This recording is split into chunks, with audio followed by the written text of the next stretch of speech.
Aujourd'hui, on va voir la seule méthode qui va te permettre de progresser en course à pied ou en triathlon. D'ailleurs, tous les meilleurs athlètes l'utilisent. Alors on pourrait se dire que le secret des meilleurs athlètes réside dans une planification parfaite, aux petits oignons à la virgule près, dans un travail aux bonnes intensités toute l'année, ou encore grâce au travail spécifique en zone 2 ou autre. Tous ces points-là sont ultra importants. Mais pourtant, sans ce que je vais te dire, ça ne sert à rien. Aujourd'hui, on va parler de la clé de la progression dans tous les sports, la surcharge progressive. Dans cette vidéo, on va voir qu'est-ce que la surcharge progressive, comment tu vas pouvoir appliquer cette surcharge dans ton entraînement, quelles sont les différentes variables qu'on peut ajuster pour progresser encore plus, mais aussi le rôle des différentes datas dans celle-ci, et enfin un petit bonus pour améliorer encore ton entraînement et aller encore plus loin. Déjà, la surcharge progressive, c'est quoi? C'est tout simplement l'idée qu'en augmentant progressivement ton entraînement de semaine en semaine, en augmentant par exemple la distance parcourue chaque semaine d'1 km, 2 km, on va créer une adaptation physiologique au sein du corps, un traumatisme, un stress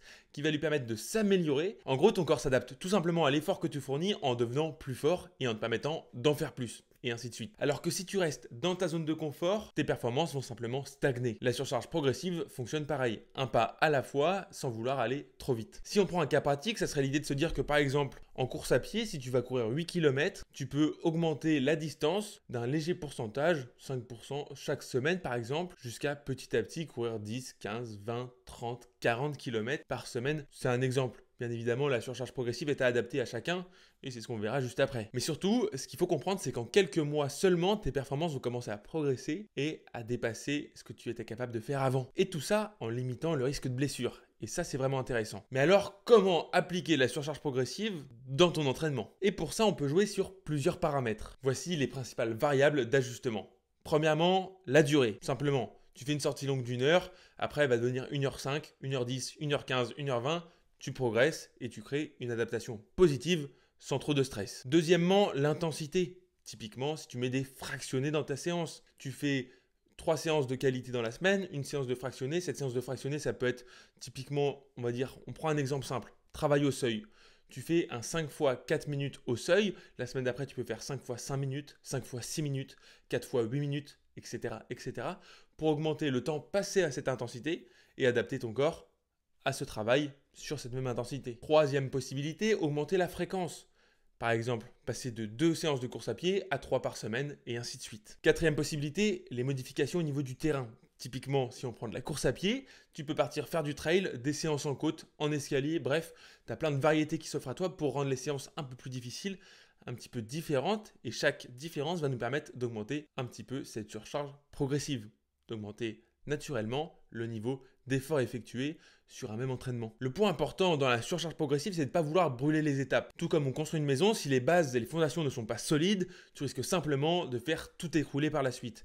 Donc le moment de faire des bases solides, c'est maintenant. Prends ton temps, sois régulier, consistant à l'entraînement pour pouvoir progresser petit à petit. Troisième point, quels sont les outils que tu peux utiliser et comment tu peux mesurer tes entraînements pour surcharger progressivement. Bien évidemment, l'outil numéro 1 le plus facile, c'est de prendre un coach qui va t'aider, qui va t'aiguiller pour petit à petit avoir les bons entraînements, les bonnes séances, les bonnes intensités au bon moment et avec un regard extérieur au tien. Mais toi, depuis chez toi, déjà avec ta montre ou les outils connectés que tu as à disposition, ça va te permettre de mesurer par toi-même déjà la surcharge progressive et petit à petit de progresser. Les premières possibilités, c'est de faire des tests en début de saison. Alors, tu n'es pas obligé d'en faire toutes les saisons d'ailleurs, mais moi j'aime bien me dire que chaque début de saison, tu peux faire un petit test, histoire de voir là où tu en es avant de commencer la préparation. L'idée de ce test, c'est pas de se dire, voilà, je suis mieux que la saison d'avant, je suis moins bien, L'idée, c'est juste de partir d'un point A pour petit à petit surcharger par rapport au point d'où tu pars, le point réel.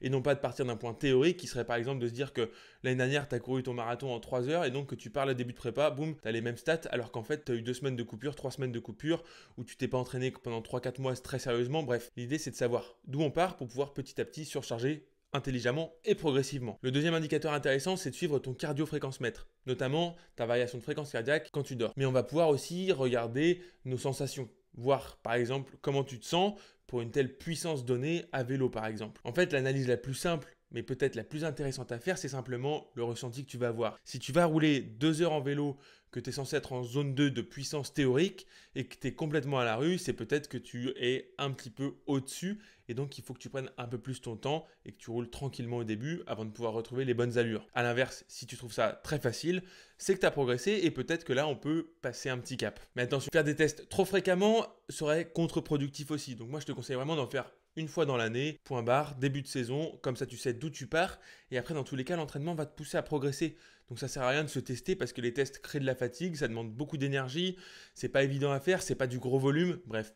Honnêtement, moi je te conseille de faire une fois des tests dans l'année, voire deux si jamais tu as la possibilité, le temps ou l'envie du moins, mais n'en fais pas trop, ça sert à rien. Et maintenant on va voir le petit bonus de comment varier l'entraînement, et tu t'en doutes parce que beaucoup d'athlètes professionnels l'utilisent, c'est de changer ton environnement d'entraînement. Typiquement, on le voit en ce moment, c'est l'hiver, il fait froid, et il y a beaucoup d'athlètes qui partent au soleil ou à la montagne, ou les deux en même temps d'ailleurs. Parce qu'en fait, la surcharge progressive peut aussi être travaillée par une augmentation de la chaleur. Si tu travailles sous 40 degrés, ton corps s'adapte à travailler sous 40 degrés. Ce qui n'est pas la même chose que si tu travailles sous 10 degrés ou même en ce moment, -1, -2 par chez nous. Deuxième point, l'altitude. Quand tu montes en altitude, le niveau d'oxygène disponible baisse, donc obligatoirement, ta surcharge progressive, elle augmente. Et enfin, j'en ai déjà parlé tout à l'heure, mais enfin des terrains plus variés. Typiquement, si tu vas en montagne et que tu fais du trail, bah là, tu vas travailler des sentiers très techniques qui vont demander une adaptation différente, que ça soit pour tes tendons, tes ligaments.